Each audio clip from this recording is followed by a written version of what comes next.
चरा रजकस्य कराग्रेण शिरः कायाद पातयत। अनेक गालियां सुना डाली।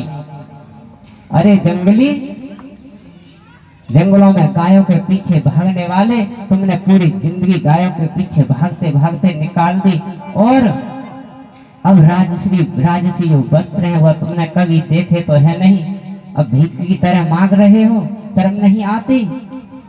इतना ही उसने कहा ही था कि भगवान ने एक थप्पड़ घुमा करके उसके गाल पे मारा कि उसका सिर धड़ से अलग हो गया। आज भगवान ने इस धोबी का क्या कर दिया, उद्धार। बोलिए भक्त और भगवान की जय हो। ब्रजवासियों ने जोर से जयकारा बोला और हमारे पास जो ब्रजवासी बैठे हैं उनकी आवाज ही नहीं आई। बोले भक्त और भगवान की जय। फिर एक भक्त है जो कंस की चंदन सेवा करती है, जिसका नाम है कुब्जा। इसको सही रंध्री भी कहते हैं और यह कंस की दासी है। आज प्रभु ने इस कुब्जा की भक्ति का इसे फल दिया, इसको सुंदर रूप दे दिया और दिव्य रूप प्रदान करके और इसे इसकी कुटिया में जाने के लिए भगवान वरदान दे करके आगे की तरफ बढ़े। प्रभु ने कंस वहां जब प्रवेश किया तो भगवान शंकर का धनुष रखा हुआ था।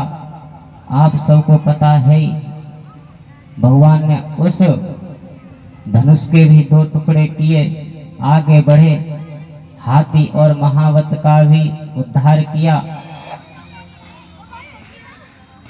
जब भगवान उस रंग भूमि में पहुंचे जहां पर कंस ने मल्ल युद्ध रखा था, जैसे वहां प्रवेश किया तो जितने वहां सब बैठे हुए थे सबने अपनी अपनी भावनाओं के अनुसार भगवान का अलग अलग रूप में दर्शन।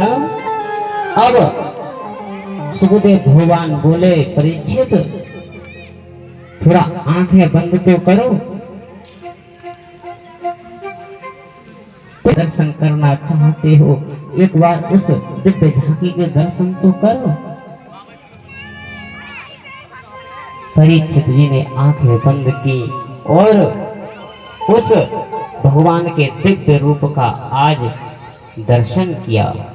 इसी प्रकार सबने अलग अलग दर्शन किए, लेकिन एक चाणूर नाम का दैत्य भगवान के सामने आया। ताल ठोक करके कृष्ण भगवान ने और बलराम ने चाणूर और मुष्टिकासुर नाम के दैत्यों का उद्धार कर दिया। फिर सल और तोसल नाम के दैत्यों को भी मार दिया। अब आगे बढ़े, कूट नामक दैत्य आया। अब भैया ये थोड़ा न बलशाली था, 2-4 मिनट युद्ध हुआ, लेकिन भगवान ने इसे भी पटक दिया। अब तो भैया कंस कांपने लगा। भगवान ने एक छलांग मारी और मामा कंस के सिंहासन पर पहुंच गए। जब तक कंस कुछ सोच पाता तब तक भगवान ने झपट्टा मारकर उस कंस के सिर के केस पकड़ करके आज नीचे फेंक दिया, घुमा दिया। बोले भक्त और भगवान की। अब उसे याद दिला रहे हैं, तूने मेरी माँ देवकी को विवाह के समय इसी प्रकार केस पकड़े थे ना। याद दिला दिला करके भगवान उसे गिरा गिरा करके पटक पटक करके उसकी धुलाई कर रहे हैं और अंत तो बच्चा उस कंस का भगवान ने एक मुक्का में ही प्राणांत कर दिया। बोलिए भक्त और भगवान की जय हो। इसके बाद प्रभु ने महाराज उग्रसेन को मथुरा का नरेश घोषित कर दिया। अब भैया कंस का उद्धार हो गया, उग्रसेन मथुरा के राजा बन गए।